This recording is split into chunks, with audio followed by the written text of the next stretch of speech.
I'm Cameron Weiss, and I'm the founder and Master Watchmaker at Weiss Watch Company. We handcraft watches in Los Angeles.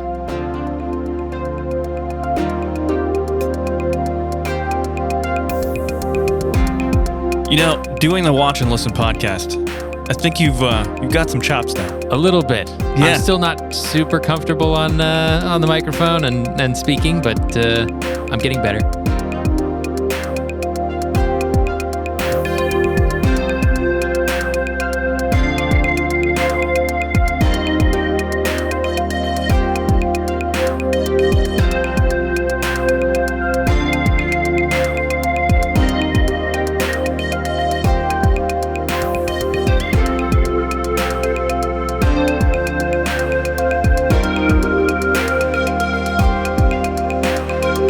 When I met you and your wife's great.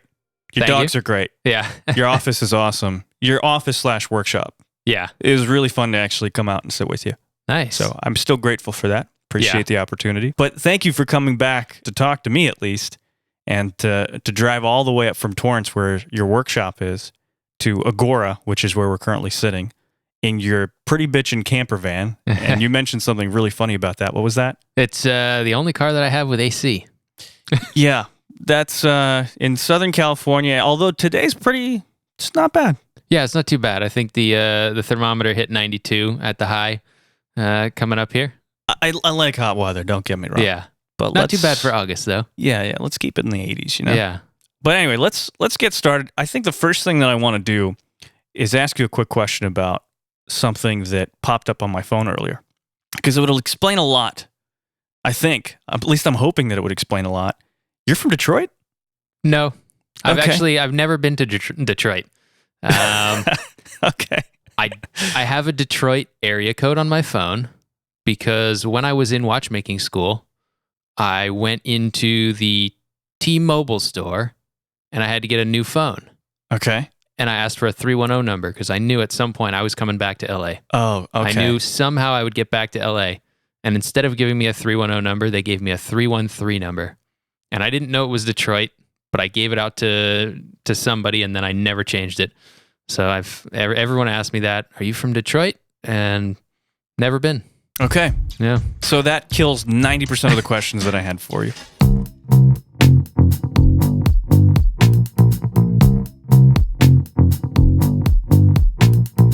You're from LA, aren't you?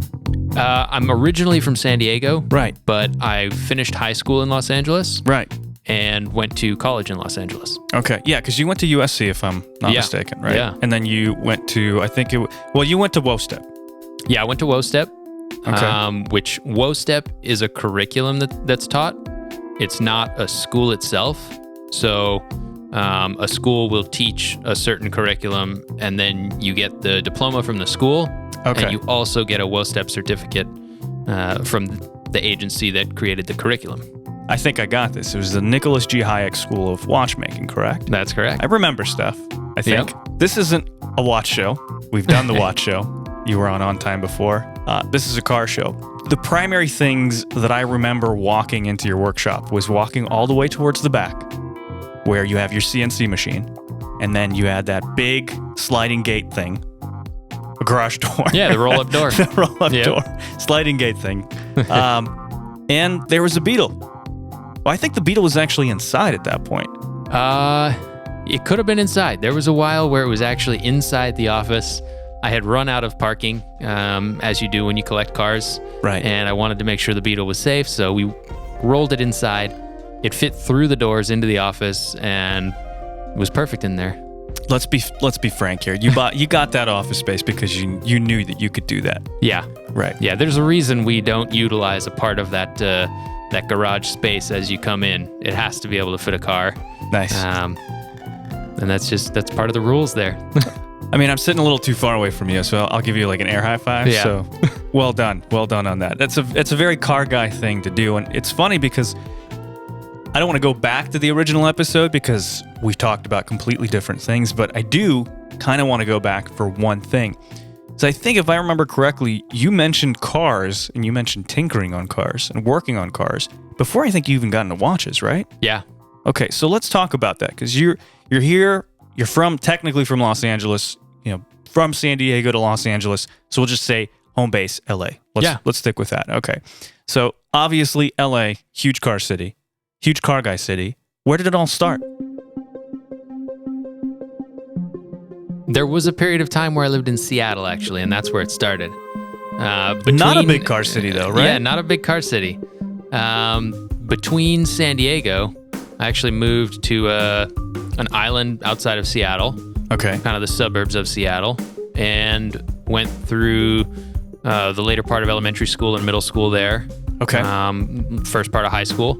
And that, of course, is when I was getting my driver's license and learning everything I could learn about cars. From there, I had kind of like a mentor. He was an older retired paramedic. Interesting. And okay. he was like, he had been to Vietnam, and he worked as a paramedic for like 30, 40 years. Okay, so this guy's seen some shit. He has seen some shit. Yeah. And he was just crazy.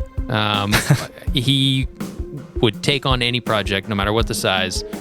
So my family bought this old boat. It was like a $1,500 boat. And I was the captain of that boat when I was like 14 years old. But being the captain, I had all the responsibilities of maintaining it. Okay. So that was kind of like the life lesson my parents were teaching me, was all of the work that goes into having things like that. And he was the guy we bought the boat from.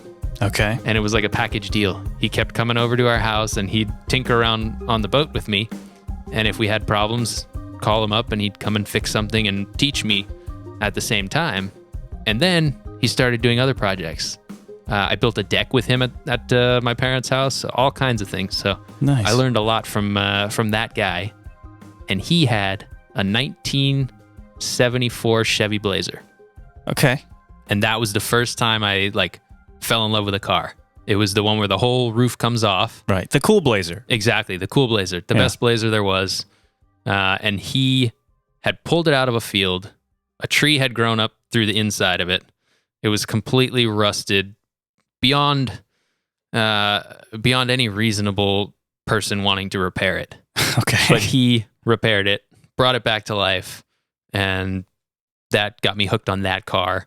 And then from there, it just kind of it grew from there. Right. I eventually owned one of those cars. Same year, 74? Yep, 74. Okay. When he told me about it, and it was like this was the last year. Mm-hmm.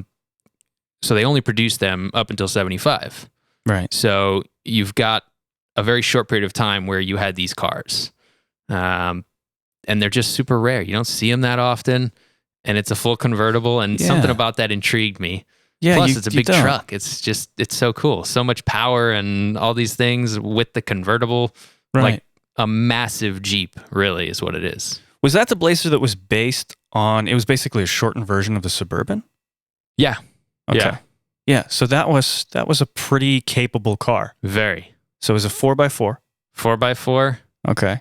He had like the K5, what was it, K5 Cayenne? Okay. So it had all that funky kind of Western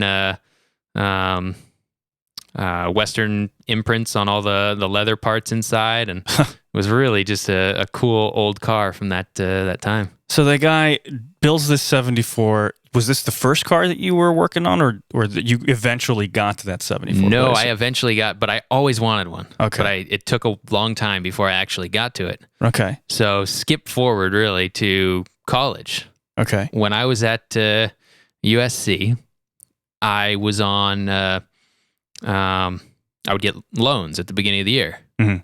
So tuition, at USC, a lot that's of a money. lot. It's a lot of money. So at the beginning of the year, I would get a check, and it was to me. And I would go cash this check, and I would have like $30,000. And I didn't have to pay for tuition for many months. Right. You don't have to pay right up front for the tuition. So I started thinking, well, maybe I should try and use this money to make some money and also own some fun cars in the meantime. So I would take that money every semester, and I would buy cars, and I would work on them throughout the semester. And then when the bill was due for tuition, I would sell them and pay tuition, and I'd have a little bit left over to to help pay for rent and things like that.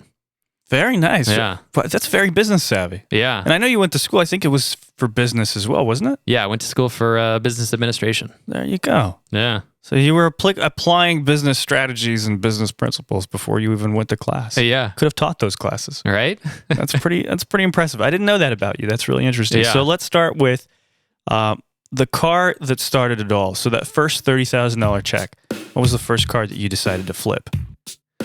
You know, it kind of runs together, but I think the first one was actually a Chevy Blazer, but it was not pre-75.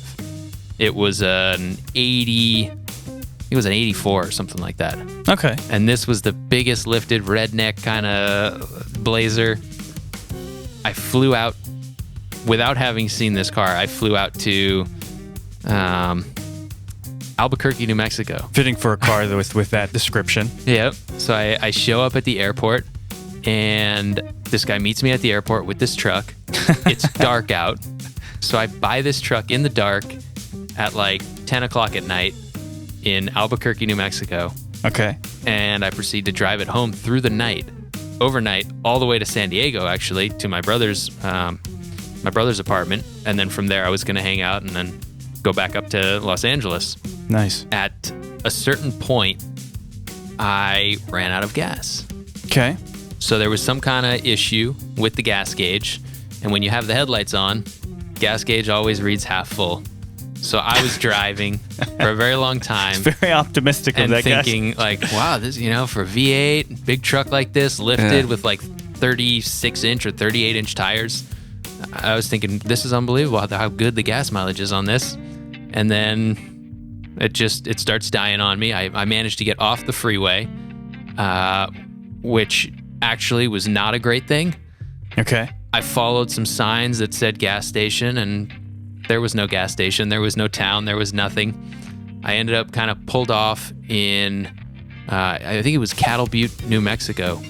Okay. And nobody around. Sounds not a like single it. person in the middle of the night. Like no cell phone service, anything like that. And I'm just sitting there thinking, what am I going to do? How am I going to get out of this one? And a lady drives up, and I kind of flag her down, but we must be in kind of a weird place because she doesn't even want to open the window. She's scared of me. Okay. And I'm just this like, I think I might have been 19 or 20 years, I think 19 at that time. And she just did not want to open the window, so she cracked it a tiny little bit, and I asked her, if you can't bring me to a gas station, where can you point me to a gas station? Right. So she points the other way, and I think, oh, great, okay, so the sign must have been turned around that said gas station here. So I start walking that way, and another car drives down that road, another lady. She slows down, barely cracks her window, and I tell her I ran out of gas and I just need to get to the gas station. She lets me in the car, and then she tells me she has a taser, so don't try anything. All right. So now I'm scared. I'm really scared about this town, thinking there must be some kind of weird, like, drug dealers or something weird is going on in this town. Sure. But we get to the gas station, and then I get some gas. She even brings me back to the truck. I fill it up, drive back to the gas station, drop off the can, and I get out of there as quick as I can. Did you ever find out what was up with that city? No, because I couldn't find it on a map. I thought I saw signs that said Cattle Butte, New Mexico, but I haven't been able to find it on a map. So I don't really know Google exactly Maps, where it is. No, nothing? never been able to find it. That's some it's weird. Yeah, that's what was that movie, or not the movie, the TV series, Twilight Zone. That was some Twilight Zone type of stuff. Yeah, it was a weird town. Are you sure you were awake and there wasn't anything plugged into you at that time? The next morning I made it to San Diego, no problem. So you sure it was the car indicating that it was half full? Maybe some kind of magnetic field. I don't know. It sounds could have been in the Twilight Zone. Right. Yeah, it sounds a little strange there, Cameron. Yeah. But welcome back to reality, or lack thereof, back in Los Angeles, I guess. Yeah.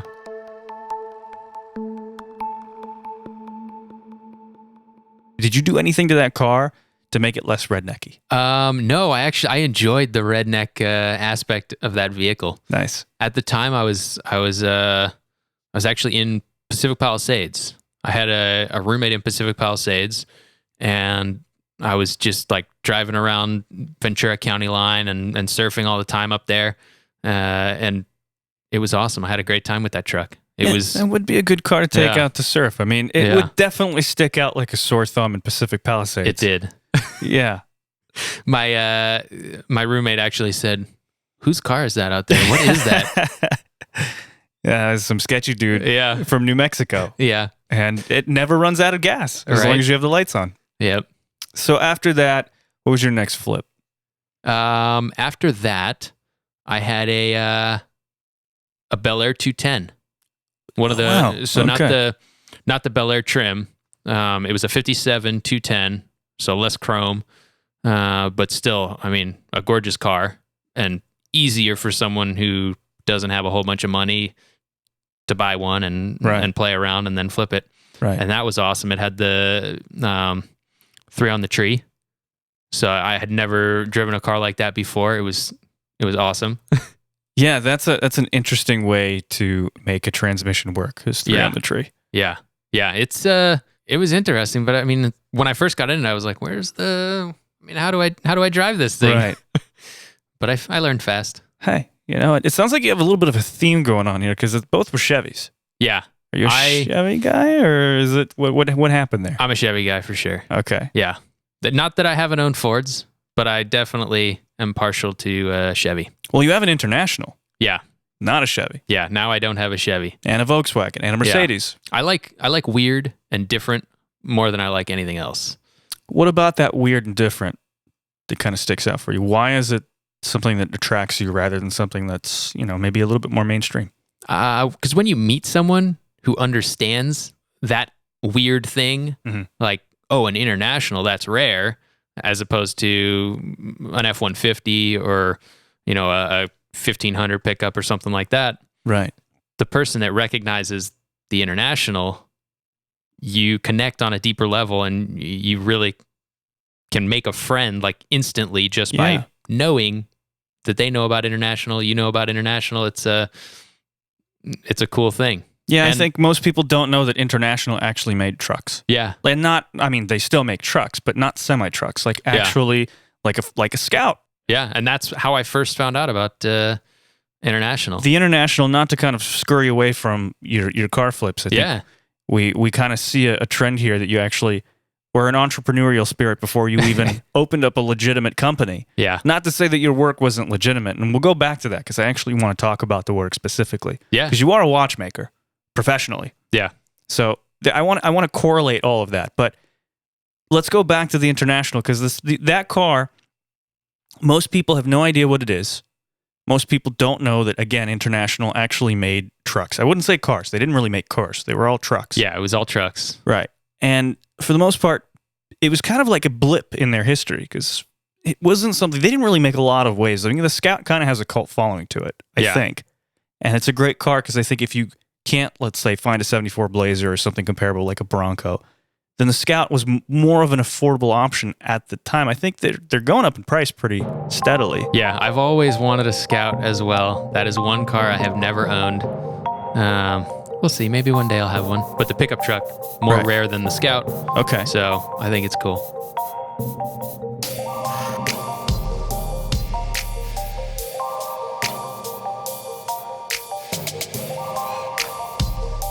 Now you have the Volkswagen. And what year is that? That one is 59. Which is pristine, by the way. Yeah. And did you buy it like that? I bought it just like that. Wow. I haven't done anything to it, really. It actually, it was up here in the valley, sitting in an airplane hangar. Yeah. In Van Nuys or? So this one was in Chatsworth. Chatsworth? In an airplane hangar?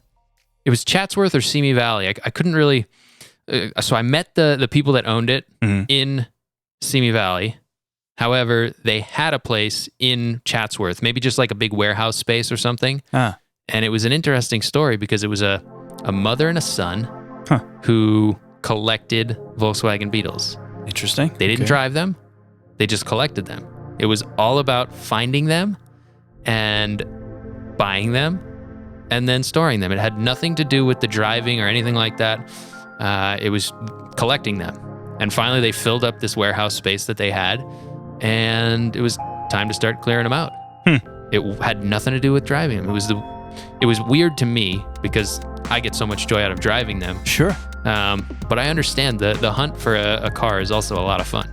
It is, yeah. It's kind of like, going back to watches, it's the vintage guys. They go crazy for the hunt. Yeah. It's like you get the watch, okay, you can wear it now, but it's finding it. That's the real kind of the challenge.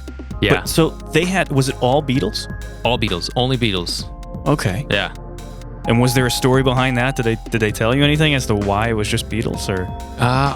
They didn't have a good story for it. It was just that was the thing that they did together. And the son, I couldn't even drive when they started the collection. So it was probably the mom who was more into the Beatles, and then they just kind of went Beatle hunting together, and then he kind of came into it as he grew up, and they just kept doing it until they filled up the warehouse. Yeah, it's a story as quirky as the car itself. Yeah. Interesting. Yeah. So I want to go back to a couple of different things. I mean, you work with your hands all day. You left business school to go to watchmaking school. Yeah. Ballsy move, especially being in the Americas, we'll say. Yeah. Because really, the Americas in Canada, the U.S., anything in South America, no real infrastructure for watchmaking. I don't think South America ever really had an infrastructure for watchmaking. I don't think they really even produced much, if any. Yeah, not that I'm aware of. Yeah. So we'll just say North American watch industry, which was, at the time that you started, was pretty much dead. Yeah. I mean, there were a couple of brands. I don't know if I wouldn't really call Shinola a watchmaking company. A company, we'll call them that, a marketing company. Yeah. They were before around you, I think, right? They were maybe same time or no? Yeah, they started their factory setup before I started my brand. Okay. But I was, doing watchmaking way before Shinola was ever a thought in anybody's mind. Right. And then there was RGM, obviously, and he's been around forever. Yeah. And he's been kind of like the stronghold for American, what was left of American watchmaking. Yeah, he was kind of alone for a long time, just doing his thing, making cool watches and continuing this tradition. Right in Pennsylvania. Right. So you start with this boat. You go into cars. You build a deck. So you're almost the jack of all trades here. And obviously the theme is you like to work with your hands. I think we have something very much in common with that, because I always I work in an office environment. It drives me absolutely crazy, but it's a means to obviously survive so that I can do stuff with my hands. And you kind of played it backwards there, where you went to business school first. You were kind of going to go on the same path as, let's say, me. Yeah. But then you were the smarter of the two of us and said, screw this, I'm going to go into watchmaking. The cars. The watches were before the cars. Okay. I was tinkering with watches since I was a pretty young kid. Before I met Mark, the guy that sold my family that little boat, I had a lot of quartz watches, inexpensive watches. Yeah. And then I had a neighbor there, older guy, who would go garage sailing. Nice. And this was back in the good old day when you can go to a garage sale and you could buy a Rolex at a garage sale. Yeah. So he was out there hunting for nice stuff. And when he would find something not so nice, something cheap, for $1 or a couple dollars, but was cool, he'd bring it back and give it to me because he knew I was interested in watches. So he'd come back with like Gruins and Elgins and old stuff like that could be had for pretty cheap. Sure. And give it to me. So that was my kind of like first exposure to mechanical watches. And then I heard about the Seattle school through somebody who said, oh, if you like watches, my son actually went to watchmaking school and works for Rolex now. Nice. Okay. So that was my intro when I was much younger, but it took a long time to go down that road. Sure. Okay. So the watches were before the cars, but then the cars, the cars are in some ways a safer bet because A, there's still an American car industry, and B, there's just a lot more cars. And I think the safer bet, especially because there was no infrastructure in watches, was to go into being a mechanic. Yeah. You could have easily gone to business school and opened up, like a chain of mechanic shops or something like that. Yeah. Was that ever a thought or no? was never a thought to actually professionally become a mechanic or get into restoration or anything like that of cars. Because I wasn't doing it for the financial gain. I was doing it purely for the fun of, I wanted to own this car. Right. But I didn't have any money at the time. Right. The only money I had was these student loans, and I just, if I could make $1,000 on a car or a couple $1,000s on a car, that was great. But if not, I had a lot of fun driving it around for the semester or for however many months or weeks I had it for. Sure. So let's talk about the actual building or rebuilding of the cars. Yeah. Because that could get tricky, especially when you're flying out to New Mexico in the middle of the night and buying something that technically is, you could still say, is sight unseen because it's in the dark. And if we're talking about inspecting cars, it's probably best that you do it during the day or with good lighting, especially in wetter areas, which New Mexico really isn't, but it is what it is, right? Yeah. Because you never know where that car could originally be from. So you're on this kind of journey of flipping cars for survival almost, it seems like.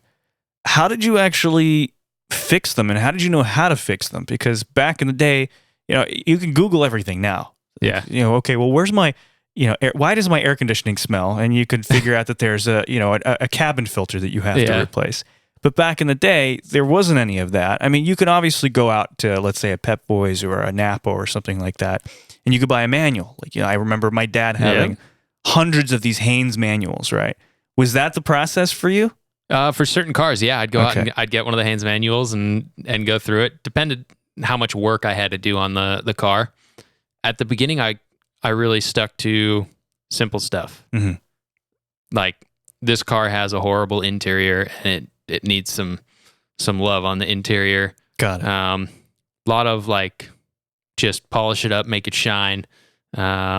Maybe take this and lift it, like suspension, tires, wheels, stuff like that. Okay.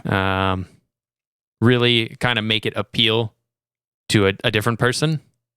So when I finally did buy a Blazer, that one came from San Jose, and same deal. I flew up there, I met the guy at the airport, and then I drove it all the way down. It was great. It was wonderful. It was the most fun. However, it was a Sunday, and the drive shaft snapped. Oh, okay. Coming over the hill here in the valley, and I had no AAA or anything like that. I was a kid. I didn't think about the consequences and all of this all of this stuff. So luckily I get off the freeway, and then I call a tow truck, and it's gonna be I think it was $500 or something to tow it back to USC. And of course it's Sunday, so I can't figure out, well, who am I going to take it to get a drive shaft for this thing? Right. It was beyond me at that point. I didn't know anything about that kind of work. So I just went to USC out front my apartment there, and I started trying to figure out, how am I going to fix this drive shaft? Okay. But it was just kind of learning by doing. Right. And when I'd get a car like that one was a stock Blazer. And I did a lift on it, new drive shaft out of necessity. Okay. Wheels, tires, and then I sold the fiberglass top, because I was like, why would you ever want the top on this thing? It's huge, it's heavy. You need a garage with some sort of lifting system in order to get it off of the car. Another person to help you lift it. So I was like, let's get rid of this. So I called up a Blazer shop and I sold it to them in exchange for all the parts for the lift. So it was like a swap, and then I turned this really just regular kind of old looking Blazer into this really cool off-road truck that I enjoyed driving around for many months. That was an awesome car. I love it, and I would rebuy that car if I could. But it was simple stuff that I did, and just kind of got it out to a younger clientele. A young guy from Northern California bought it from me, and he's probably still enjoying it. It's interesting. You came from Northern California and then came back to Northern California. Yeah. So basically, you were a wheeler dealer. Yeah. It sounds like it. Yeah.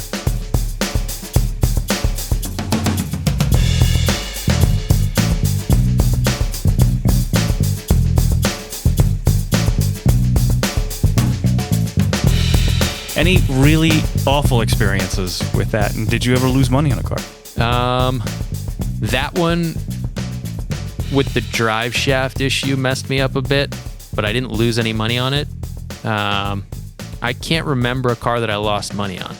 Wow. They were all pretty good deals. Some of them I came out even, but I got to drive the car for a while, and It's on my list of cars that I owned and had fun with them. It adds to my experiences and what I could learn. So none of them were losses, even if I couldn't sell them for more than I got them for. So you were at USC for how many semesters? I was at USC for, it was like 3 years about. Okay. So I was nearing the end, and I just, pretty early on actually, after my freshman year, I kind of started thinking, this is not what I want to do. Sure. But I didn't know what else to do. And it took me a while to figure out what else to do. Right. As soon as I did, I left. But you had what, about 6 semesters to play around with cars? Yeah. So does that translate to about 6 cars that you did in total, or? Yeah, it was about 6 cars. Yeah. So every semester you had a brand new car. Pretty much. So people were thinking you were either really good at flipping cars or you were dealing drugs right down the street. No, people thought I was crazy. Can you imagine the USC kids that? Yeah. With I can't actually. They all had BMWs and Range Rovers and brand new Mercedes, and I was sitting there right off of Frat Row, like with power tools out in the 90-degree heat. Yeah. Stripping out the glue on the inside of a truck bed or something like that, ripping out the liner, and my apartment had tires in it and seats and car parts. Yeah. You couldn't go into my apartment. It was like an old auto shop. Sure. Where you walk in and there's just piles of parts everywhere. Yeah. You could kind of hop over different parts and get into the bed. But it was like an auto body shop. Yeah. That sounds like a great life, actually, Yeah. especially in college, because USC, I mean, it's definitely one of those places where, yeah, there's a certain expectation for you to be at USC and for you to look a certain way and to drive a certain car. So it's great that you kind of threw that expectation out the window and didn't really care. Yeah. And did your own thing. It's very respectable. And it sounds like you had some really great experiences with some really great cars. I mean, they weren't all Chevys, right? You said that there was some stuff mixed in. I had a Volkswagen van too. I had a Westfalia. I think it was a 72 or a 74. Wow, okay. And that was a lot of fun. Yeah, so especially for someone like you who's a surfer. Yeah. I mean, that's the perfect car that you throw a couple of surfboards in, and you head out to where's your preferred spot, unless you don't want to ruin it, because I know that certain surfers definitely don't want to give up the spot. All the spots have been given up. Yeah. It's all on the internet now. Everything that used to be secret is no longer secret. Everywhere is super crowded now. It's the way to surf. I enjoy surfing alone. Mm-hmm. So I go out before it gets light. Yeah. Otherwise, there's too many people for me. Sure. But at that time, I was going to County Line, Ventura County Line. Okay. And it was the best spot ever. I'd go there and you'd have one other guy maybe, or you'd get there and nobody's out. That's amazing. And you're like, waves are a little big today and I don't want to die. Right. You know, maybe I'll wait until somebody shows up, hopefully, before I paddle out. Sure. But now it's crowded everywhere. So you were getting up at one time, because you're driving up from USC, which is in the center of Los Angeles. Yeah. I mean, it's right next to downtown LA, and Ventura County Line. That's a drive. I mean, that's still about a 25 minute drive from here. Yeah. So what time are you getting up, especially, because you're saying that, the sun wasn't even out yet? At that time, I'd surf whenever I had a chance. Now I stick to mornings only. If I can't surf in the morning, then I'm not going. Right. But at that time, I actually set up, I met a guy freshman year who he clued me in on something. You can make your own schedule and you can load up classes on certain days. And essentially I had a few semesters where I only had classes on 2 days of the week. And I had like one class on one of the other days in the afternoon or something like that. Mm-hmm. And I'd schedule it in such a way where basically just 2 days of school. And then the other days I was at the beach or working on cars. Yeah. That sounds like a very California thing to do. Was that kid from California? He was. Yeah, it's a very California thing to do. I think everybody's envious of that. It's like, oh, well, you Californians, all you do is surf and walk around in the sunshine and have shorts all the time. I'm like, yeah, that's pretty much it. Yeah. Although it's getting kind of bad in terms of the weather. I'm complaining, but I shouldn't be. Yeah, because we're still pretty good. But it's getting a little humid for my taste. It wasn't humid like it was this summer. Was pretty bad. It has been bad. Yeah, it's pretty bad. But we can't complain about humidity here. I guess it's driving all of those 74 or 75 Westphalias, with probably no catalytic converter. I think catalytic converters were... No, I think at that point they probably did have cats. Oh, I don't know. Maybe. We'll research that. We'll find out on Google. Yeah. Find out on Google for sure.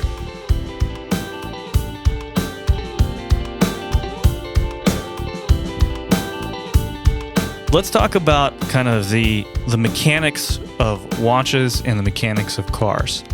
I think if you're generally pretty hands-on, you can enjoy any kind of mechanics or any kind of building or any kind of construction, of pretty much anything. I think people that like to work with their hands, they could go as far as being like, I even enjoy Legos. Yeah. It's just fun to do, right? It's fun to kind of have nothing or just a bunch of different parts and then make something out of it. Yep. Same thing for you, I'm assuming, right? Oh yeah, like during the holidays or birthdays at my nieces and nephews, they'll get some like castle thing or something, and I'm the loner setting it up for them while everybody else is off doing something else. Right. So I love putting things together, building things. Even I walk into a building and I'm like, wow, how did they put that roof up? Or I wonder how that lighting is run, or just weird things like that most people aren't thinking about. I'm weird like that. I can completely understand you. Yeah. I'm very much in the same kind of school of thought, I guess. I have to kind of see, and I'm curious about how things work mechanically, and also like computers, not so much, because it's just a bunch of circuitry. Yeah, for me, computers never really like hooked me the same way, because like you said, it's circuitry. And there's electrons moving through places, and I can't take it apart and figure out how it works. Right. It's somehow it works. In my head, it doesn't compute exactly. It's black magic is what it is. Exactly. It's absolute black magic. But let me ask you a question, because just kind of getting an understanding as to how you operate. I was kind of, I'm surprised almost to a certain extent that you didn't go to school for engineering. Right. And that was a mistake. I should have gone to school for engineering. I think you're okay. Let's put it that way. You have a successful watch company, and you have a different company that supplies parts too, right? Yeah. Yeah. So what's that company? Pinion Precision Technology. And you guys supply parts not just to watch companies, right? Yeah. We can do anything as long as it fits within our scope of manufacturing, which is small parts. Sure. High precision. Where we really excel is tiny little turned parts. Mm-hmm. That's something that it's hard to get really high precision turned parts, especially pinions and gears and parts like that, little tiny screws with tight tolerances and near perfect surface finishes. So when you were tinkering with watches, and then you were tinkering with cars, and then you went over to WASTEP or for the WASTEP curriculum, did that help you, that kind of big picture versus little picture stuff? Because, watches are so small and so complex, but so are cars, especially if a car is a newer car. And we're talking like, let's say 75 and up, things started to get kind of small. Everything from like a fuel pump to a distributor, it takes a lot of small parts to get that thing going. Yeah. Did the tinkering eventually help you in your studies at WASTEP? Definitely. Having that mindset of organization and like how you take something apart and you lay out the pieces and you check them all to see what's worn out, what's damaged, what needs cleaning, what rubber parts need replacing, things like that. It's really similar to watchmaking. Sure. Just a different scale. Right. The bolts and screws and tools are much larger. The amount of torque is much greater, but especially on the older cars, you're going to see a similar way of manufacture and really design where you can take an old car apart and you can rebuild everything in it, put it back together with all the same pieces, maybe just replacing the rubber parts, the gaskets and things like that. Sure. But it'll go back together and it will work. Whereas new cars, similar to quartz watches with batteries and circuitry, those are designed in such a way that you can't take things apart, you can't replace them. If you want to replace a fuel pump in a new car, you unbolt it or you unsnap it, and then you throw it away, and you go get a new one and you put it in, and if it works, great. If it doesn't work, it's dead on arrival, and you toss that one, you pick out another one and you put it in. Right. And there's no fixing anything. It's just replacing parts and pieces. And that wasn't as interesting to me, which is why I kind of stayed with the old cars as I was buying and flipping and fixing. Right. Yeah. And that's what I love about watches. Right. Mechanical watches, at least. Look, there's a place for everything, right? Yeah. There's a place for the quartz watches almost put the Swiss watch industry, and also other industries or other states of that industry almost out of business. I mean, the Japanese almost took over the world when it came to watches, but it was an evolutionary process, I guess. Yeah. And I think with cars, we're kind of losing that. Like McLaren, for example, I have kind of a sweet spot and then a not so sweet spot for their cars, because mechanically, there was like the 675, right? Have you heard of the 675's issues? So there's not a lot of mechanical grip on that car, but it's still incredibly potent. But you just don't get that feeling, right? You just don't get that analog kind of, like, there's no other feeling, at least for me, than getting into an old, small car with tons of mechanical grip. Yeah. And when you get to that point where, you're losing the grip, you kind of go, I wish there was maybe something to save my ass at this point. But then you'll know, you won't learn as fast. You won't become a better driver. I think people are kind of maybe spoiled to a certain extent, and there's a lot of safety features that are, yes, obviously it's a good thing because there are more idiots on the road than there are normal people. But, you kind of want that, at least for me, to kind of not have that safety net so you can actually learn. Does that make sense? Yeah. Total sense. Yeah. I mean, I still, when I look at like the backup camera, I get a little upset with myself every time I look at the backup camera and I go, I could do this without a camera.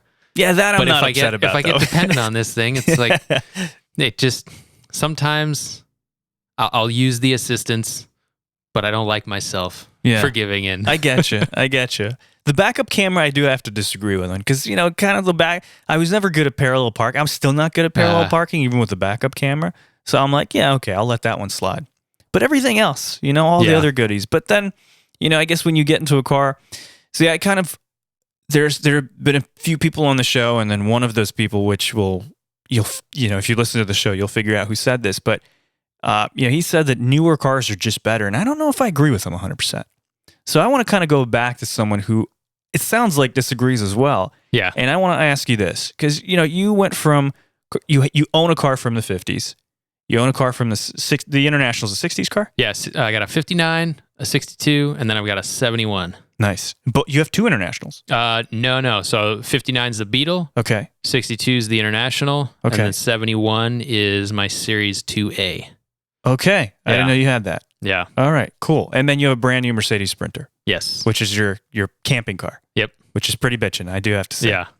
Now, let's go back to the question, because I'm actually kind of interested, because I know that there are certain people that are just like, this is my era, and I don't want to go outside of that era. Where do you fall? Like, what is your preferred kind of year range, or does it not exist? Do you not care? I don't care so much. Mm-hmm. I do find that I like the designs from the late 50s through the 60s. Okay.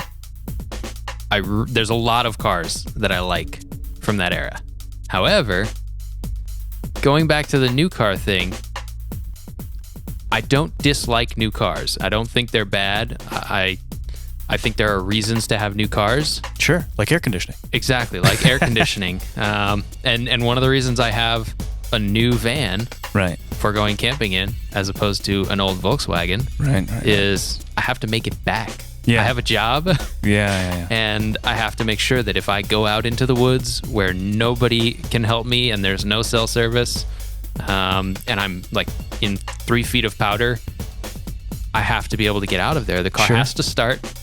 It has to drive. It's got 4-wheel drive, and I can go in anywhere and get out. I know that.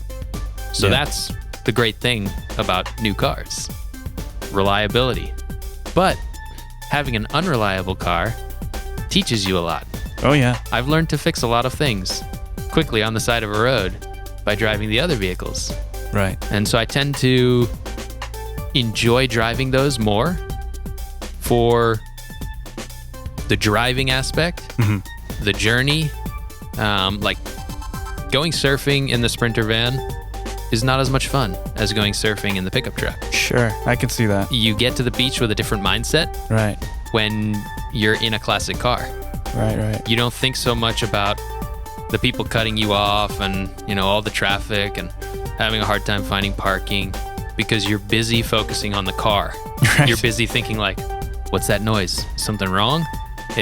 Are all my gauges working? Like, is it overheating? And you're thinking about, you're interacting with the vehicle the whole time. Sure. You're rolling the windows down. Everything has to be done a certain way in those cars. And it takes effort. Just turning the wheel takes a lot of effort in the International. Right. So that is a whole different experience. Whereas when I hop in the van, I don't think about anything. Right. Just turn the key and I drive, and I think about, why is it taking so long to get there? Why is it taking so long to get there? So I think there's great things about old cars and new cars. Sure. You just have to know that you're getting into something different. Right. Yeah, I guess there's like a certain level of romanticism that comes in with cars that are not modern. Yeah. And also, I think the same could be said for watches. I mean, you're in the watch business, I think, and you don't make quartz watches. You make legitimate mechanical watches, both mechanical and not mechanical, manual wind and automatic. And for those of you that aren't watch people, just Google it. And I think there is a certain level of romanticism that has to do with watches too. I mean, is that something that kind of pulled you into the watch thing, or? Definitely. Yeah. That's so with my International Harvester, I think about it like this is the way my grandfather drove a truck. Mm-hmm. He's messing around with the points ignition. He is turning the wheel, and his biceps are getting stronger every day from having to turn the wheel, clutching and having a sore calf, and all of these things. He went through that. Sure. And the way that vehicle is maintained, he went through that, and that brings me enjoyment. I think fondly about all that extra work and what some people might consider a headache. I love it. And the same thing with watches. Mm-hmm. Winding a watch is so old school, so different. And that's what I love about it. It makes me think about times that have, that are far, like long gone, where these mechanical watches were made prior to having any kind of CNC machines or any kind of computer-aided drafting, anything like that. It just didn't exist. It was all done with pen and paper. It was all made by hand. Right. And something about that is extraordinarily romantic. Right. Cameron Weiss of Weiss Watch Company, please take the opportunity to let people know where they can find you. I suggest they follow your personal page too, because you've got some good stuff. Definitely find me on Instagram. It's Cameron M. Weiss. And then you can follow my business, Weiss Watch Company. That's Weiss Watch Company on Instagram. And check out our website, weisswatchcompany.com. And if you're a watch person, buy a damn Weiss watch and support something that's American made. All right, Cameron, thanks so much for joining me here. I greatly appreciate it. Thanks for having me. And my pleasure. And I'm pretty sure there's going to be a round two, because I have so many questions that I still want to ask you, but we'll save that for another time. Yeah. Awesome, man. Thanks.